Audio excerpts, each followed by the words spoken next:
terus berjalan. Ya. Saya melayani secara full time itu sejak tahun 80. Jadi kuliah tapi sekaligus sudah langsung pelayanan. Berarti sudah 42 tahun Bapak Ibu melayani Tuhan. Umur saya sekarang 64, nanti bulan Juli 64.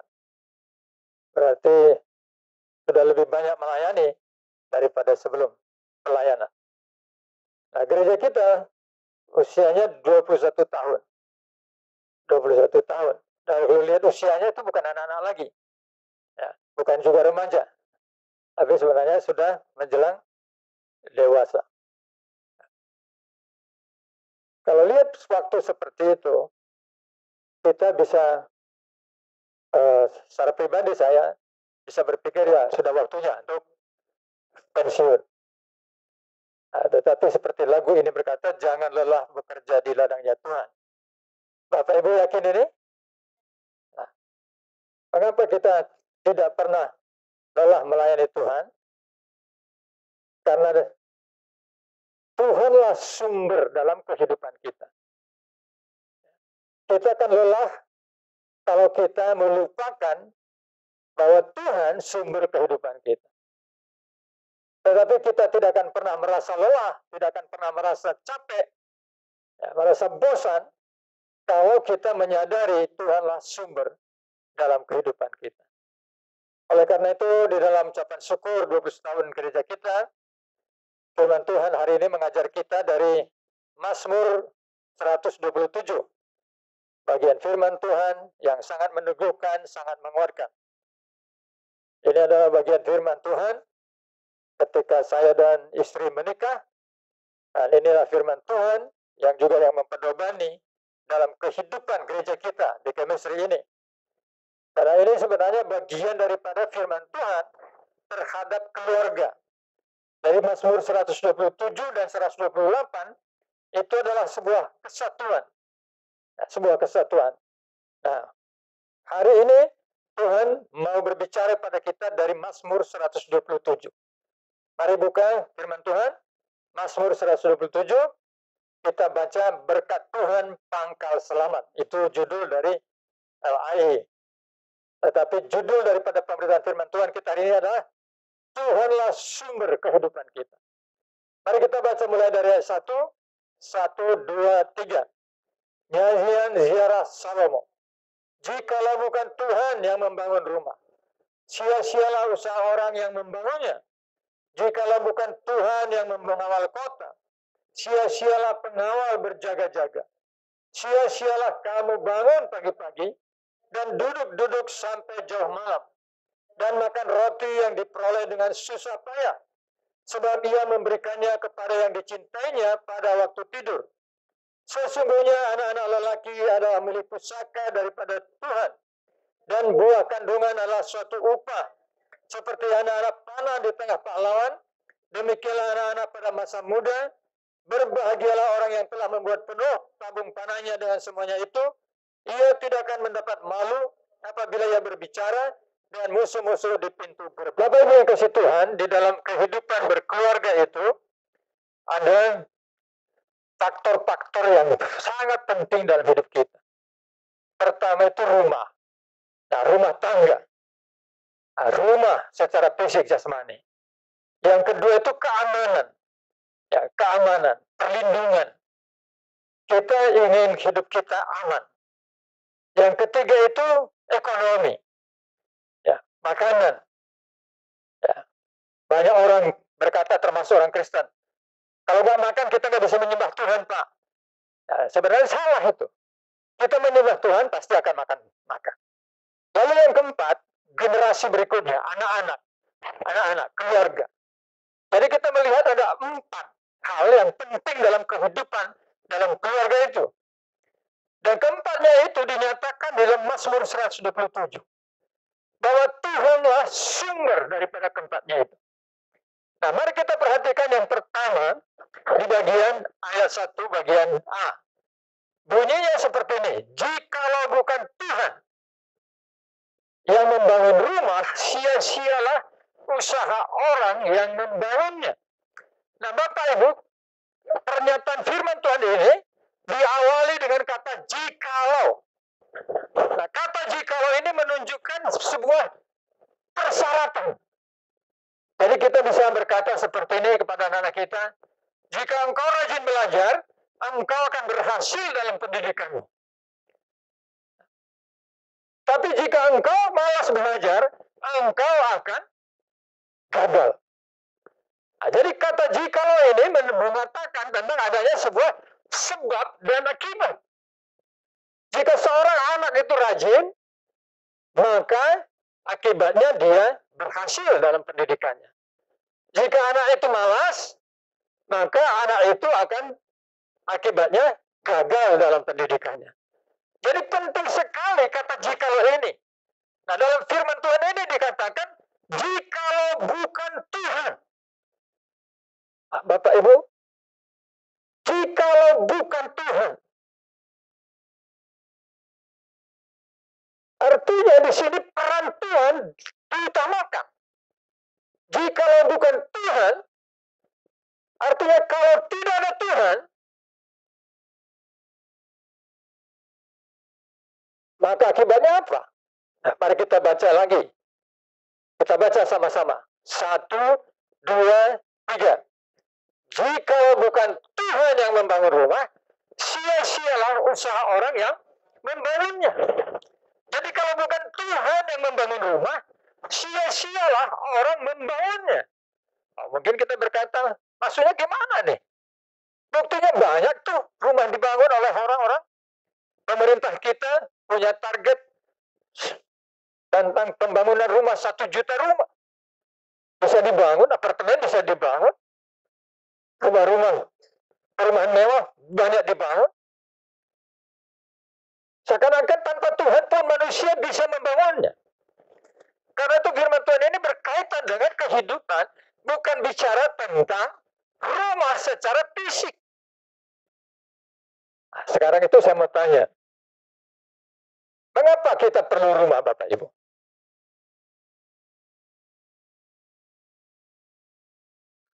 Supaya jangan kehujanan, supaya jangan kepanasan. Itu saja. Mengapa kita perlu rumah?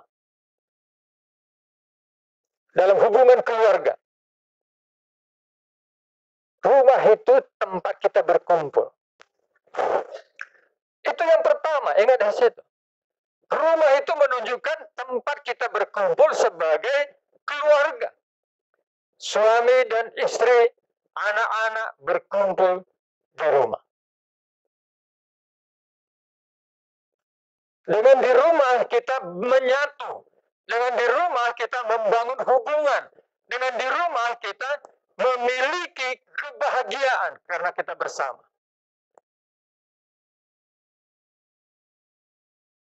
Rumah kita mungkin tidak semewah hotel.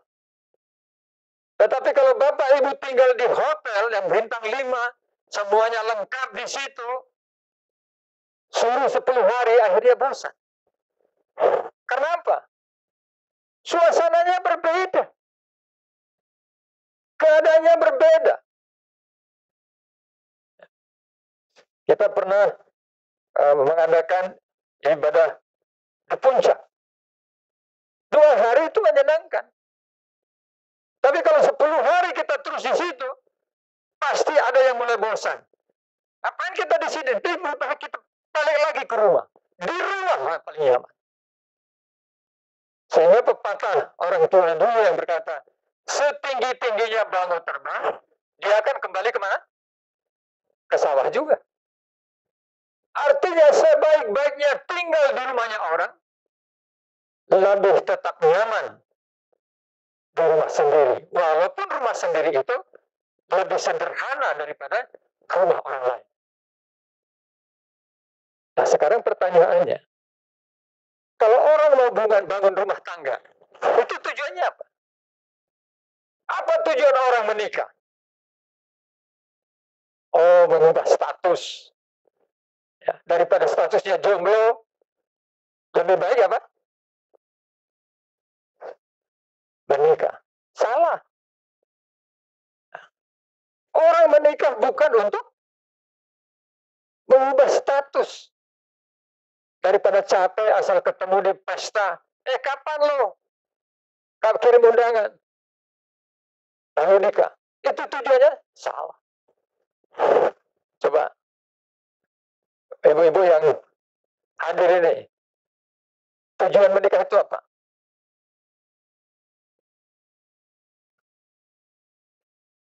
Ya. Oh, mengenai firman Tuhan. Waduh, rohani sekali. Mengenai firman Tuhan, ya. Tidak baik seorang laki-laki itu sendirian. Oke, itu juga boleh. Oke, itu juga mengenai firman Tuhan, ya. Bahwa supaya makin banyak manusia. Nah, cara Tuhan untuk mengembangkan kemanusiaan adalah dengan menikah. Tapi yang jujurlah secara pribadi, selain untuk menggenapi firman Tuhan itu, supaya bahagia. Ayo jujur, ya, bahwa kita mau menikah supaya bahagia, betul nggak? Tapi sesudah menikah, maka nanti, maka nanti, kalau tidak ada Tuhan di dalam rumah tangga, tidak ada kebahagiaan. Bersenang-senang bisa, tapi tidak bahagia. Bapak Ibu yang dikasih Tuhan, itulah maksud daripada ayat 1 bagian A. Jikalau Tuhan tidak hadir di dalam rumah tangga itu, sia-sialah pernikahannya. Karena pernikahannya hanya akan menjadi pernikahan yang membuat mereka sakit hati, kecewa. Saya dulu ada teman lulus dari sekolah psikologi di UGM. Dia belum menikah. Lalu ditanya kenapa dia belum menikah. Dia bilang hanya orang bodoh yang mau menikah. Lalu kita tanya, maksudnya gimana? Kok orang bodoh yang mau menikah? Dia bilang, mengapa tidak bodoh? Kamu sendiri itu orangnya sudah aneh. Dia bilang. Lalu kamu akan menikah lagi dengan suamimu yang juga orang aneh. Dua orang yang mempunyai pribadi yang berbeda, ya kan? Sekarang mau bersatu. Apa enggak sulit itu untuk bersatunya, dia bilang. Yang satu A, yang satu B, mau disatukan jadi AB. Sulit. Jadi dia nggak menikah, saudara, karena mal belajar psikologi. Lalu kita berkata, itu bedanya dalam iman Kristen. Tuhan Yesus menjadi katalisator. Ngerti Bapak Ibu katalisator? Saya mau tanya nih, lampu ini bisa menyala karena ada apa? Ada listrik ya. Listrik itu terdiri dari berapa arus? Negatif, positif. Kalau negatif, positif disatukan, apa yang terjadi? Korslet. Karena itu diperlukan katalisatornya. Sehingga yang positif, negatif disatukan menjadi cahaya. Nah ini maksudnya di sini. Jikalau bukan Tuhan yang membangun rumah, sia-sialah orang membangunnya. Sebab keinginan saya sebagai suami berbeda dengan keinginan istri saya sebagai istri. Sekali dua kali boleh ngalah. Tapi kalau yang ketiga kali, emangnya gue ngalah dulu? Emangnya saya nggak bisa? Tapi ketika kita di dalam Tuhan, kita berkata, mana kehendak Tuhan? Tuhan memimpin kita. Bapak Ibu yang kasih Tuhan, ini sesuatu yang perlu kita hayati dalam hidup kita. Ini jugalah yang kita menjadi pedoman dalam gereja kita. Kalau bukan Tuhan yang membangun gereja ini, sampai hari ini sudah tidak ada. Ada banyak peristiwa yang mengecewakan, ada banyak peristiwa yang mendukakan, ada banyak peristiwa yang membuat kita bisa berkata, saya tidak mau beribadah di sini. Tapi karena Tuhan, gereja ini masih bisa ada seperti apa adanya hari ini. Yang kedua, mari kita lihat di dalam ayat 1b. Kita baca sama-sama. 1, 2, 3. Jikalau bukan Tuhan yang mengawal kota, sia-sialah pengawal berjaga-jaga. Nah, Bapak Ibu yang dikasih Tuhan, kota pada zaman itu adalah kota di mana selalu punya benteng. Ya, kalau tidak ada bentengnya, minimal punya menara, di mana ada penjaga yang akan selalu memantau keamanan daripada kota itu. Jadi kalau ada musuh akan menyerang, maka pengawal itu meniup trompet supaya penduduk berjaga-jaga mempersiapkan diri. Apakah pergi mengungsi atau melawan. Dan penjaga ini 24 jam. Ya, bergantian menjaganya. Tetapi firman Tuhan berkata seperti ini. Jikalau bukan Tuhan yang mengawal kota, sia-sialah pengawal berjaga-jaga. Kalau bukan Tuhan yang mengawal kota, sia-sialah pengawal berjaga-jaga.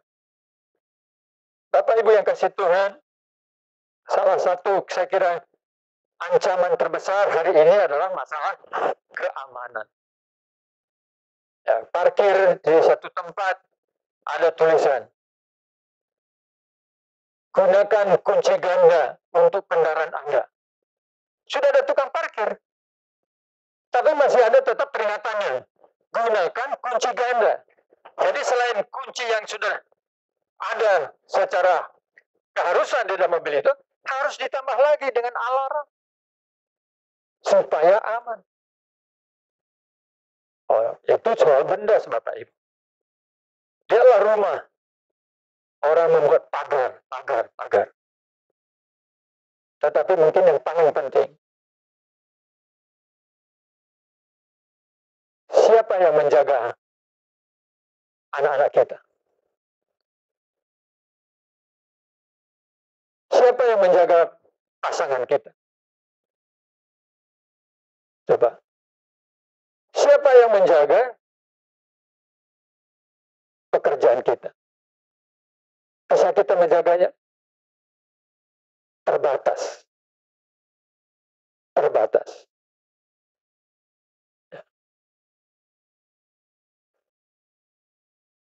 Kemarin saya baca bunga di grup. Ya, saya sedih kejadian itu. Bagaimana Ibu Bunga sampai bingung, panik, karena Elsa pulang sekolah tidak ke rumah dan tidak ada kabar. Katanya Elsa ada di gereja. Itu menunjukkan apa? Betapa kasihnya Ibu sama Elsa. Nah, tetapi di sisi yang lain itu membuktikan apa? Betapa terbatasnya kita menjaga anak kita. Anak kita hanya bisa kita jaga ketika kita bersama dengan dia.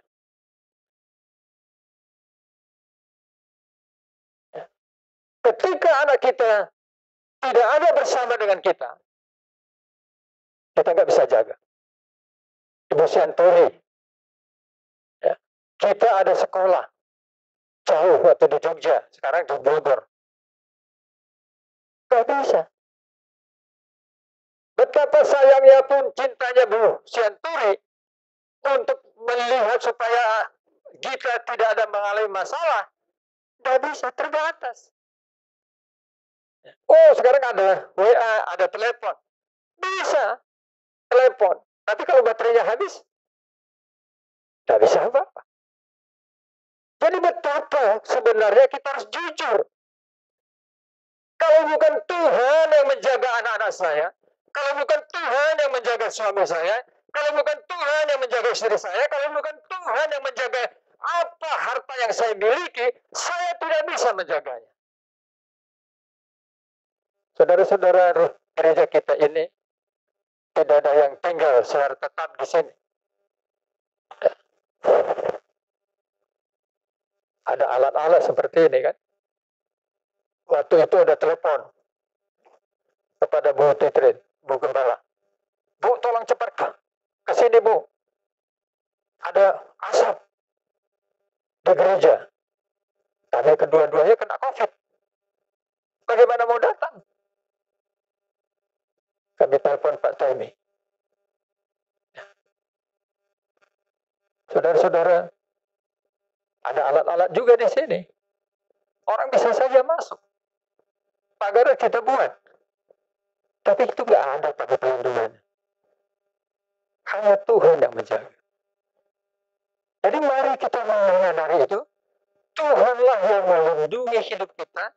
Tuhanlah yang melindungi anak-anak kita. Tuhanlah yang melindungi keluarga kita. Itu tidak berarti bahwa kita tutup mata. Tidak. Apa yang kita bisa lakukan, kita lakukan. Tetapi di dalam kita melakukan apa yang bisa kita lakukan, kita harus sadar, saya terbatas Tuhan. Saya hanya mampu sebatas ini Tuhan untuk menjaga keluarga saya, menjaga anak-anak saya, menjaga pelayanan Tuhan. Selebihnya Engkau lah ya Tuhan yang menjaganya. Jika bukan Engkau ya Tuhan yang menjaganya, sia-sialah saya menjaga. Yang ketiga, ini soal ekonomi Bapak Ibu.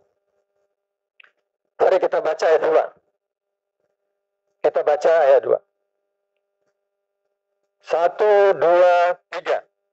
Sia-sialah kamu bangun pagi-pagi dan duduk-duduk sampai jauh malam, dan makan roti yang diperoleh dengan susah payah, sebab ia memberikannya kepada yang dicintainya pada waktu tidur. Saya ngalamin ini. Saya harus ke kampus jam 7 sudah harus absen. 7:15 saudara. Nah, supaya tidak terlambat, saya harus berangkat dari rumah kadang-kadang 4:30, kadang-kadang jam 5. Paling lambat itu 5:30. Nah, kemudian kantor sampai jam 4. Sampai di rumah jam 7 malam. Pasti macet mulai. Pak Temi ngalami ya Pak ya? Bagaimana kerja seperti ini? Betapa beratnya usaha untuk mencari keuangan. Ya, ini itu anak-anak harus mengerti itu bahwa orang tua itu kerja keras untuk mencari uang supaya membiayai kehidupan kalian, membiayai sekolah, membiayai beli baju. Jadi jangan bentak-bentak orang tua, jangan marah-marah sama orang tua. Orang tua boleh marah sama anak-anak. Tapi kalau anak-anak tidak boleh marah sama orang tua.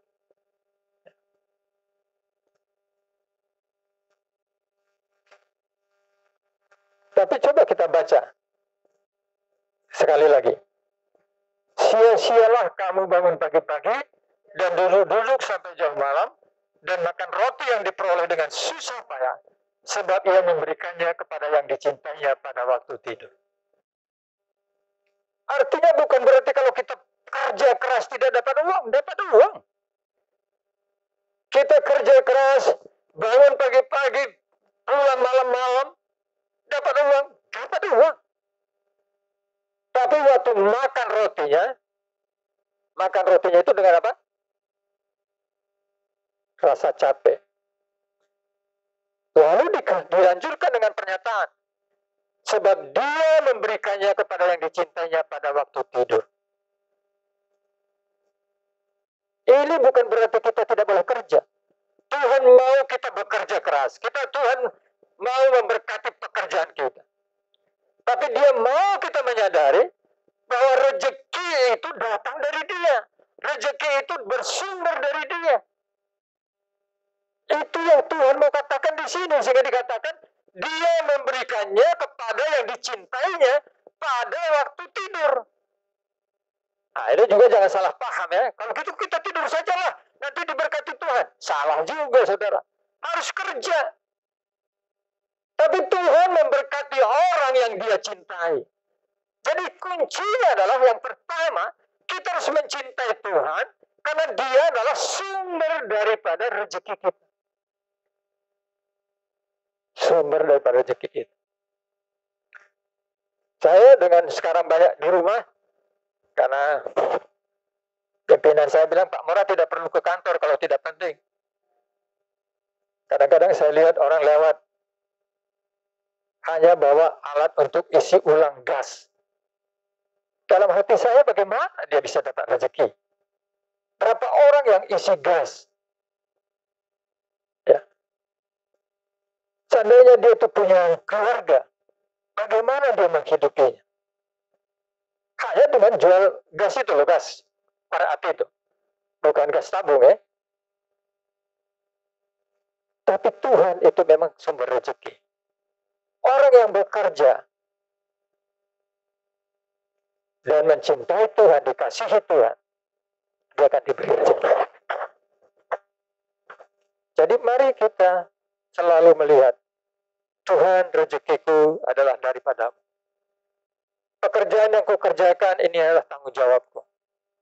Tapi aku tahu Engkaulah yang akan memberkati, memberi rezeki.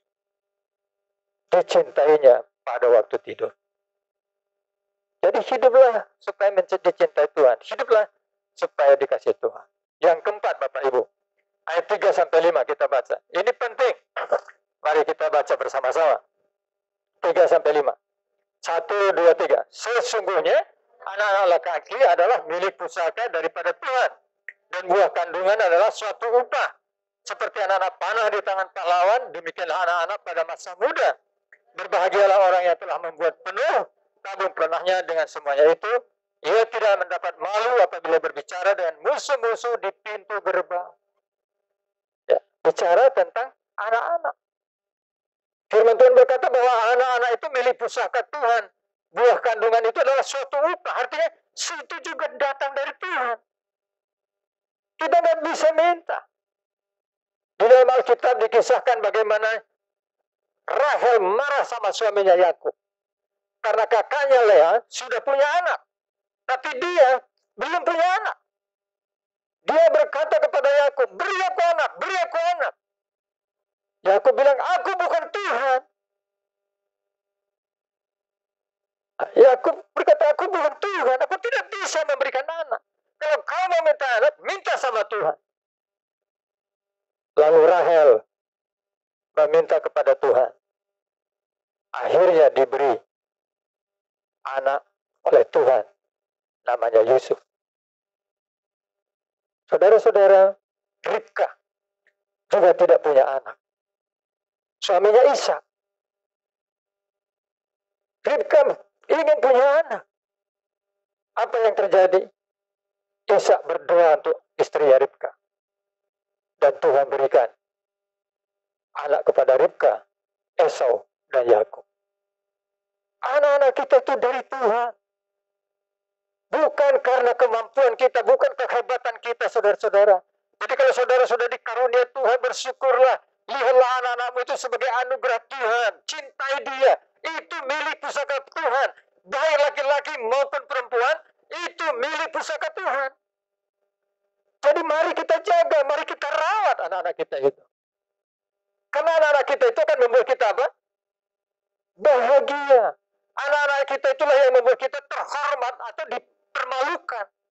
Coba mari kita baca sama-sama. Ayat 5 sampai dengan ayat 5. Ayat 4 sampai 5. Kita baca sama-sama. 1, 2, 3.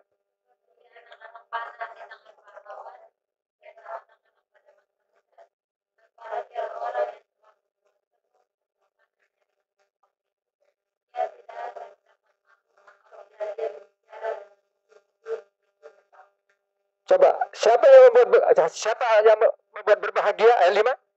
Berbahagia orang yang telah membuat penuh tabungnya, tanahnya dengan semuanya, itu bicara tentang siapa? Anak. Anak-anak itu kalau dirawat, dijaga, dibimbing dalam Tuhan, akan menjadi apa? Akan menjadi seperti anak panah di tangan pahlawan. Pahlawan itu tidak hanya menembak anak panahnya sembarangan. Setiap anak panah yang lepas daripada busur seorang pahlawan pasti tepat mengenai musuhnya. Begitu hebat anak panah di tangan pahlawan. Nah, di tangan siapa saudara serahkan Tuhan? Serahkanlah anak-anak kita itu ke tangan Tuhan. Jangan ke tangan orang-orang yang tidak takut Tuhan. Ke gereja itu, saudara, kalau ada anak ke gereja, itu sangat membahagiakan. Saya sudah bertemu dengan banyak orang tua bilang, kamu doakanlah supaya anak saya mau ke gereja. Mereka rindu supaya anaknya ke gereja, tapi anaknya tidak mau ke gereja. Anak-anak yang lebih suka di tempat main games. Anaknya yang lebih suka ngegeng menaik motor. Jadi kalau ini ada Joe, ada Marsha, ada Echa, ada Aldo, ada siapa? Anaknya Pak Cianturi, mau semuanya yang mau ke gereja, anak-anak ini semua, yang saya nggak sebutkan satu persatu, itu seharusnya katakan, Tuhan kau baik, anak-anakku masih cinta Tuhan, anakku masih ke gereja. Oh saudara-saudara, syukuri itu. Tetapi yang kedua dikatakan, kalau kita merawat anak kita dengan takut akan Tuhan, dia tidak akan mendapat malu apabila dia berbicara dengan musuh-musuh di pintu gerbang. Jadi gak malu, bangga. Ya, gak ada tuduhan orang lain, bangga saudara-saudara.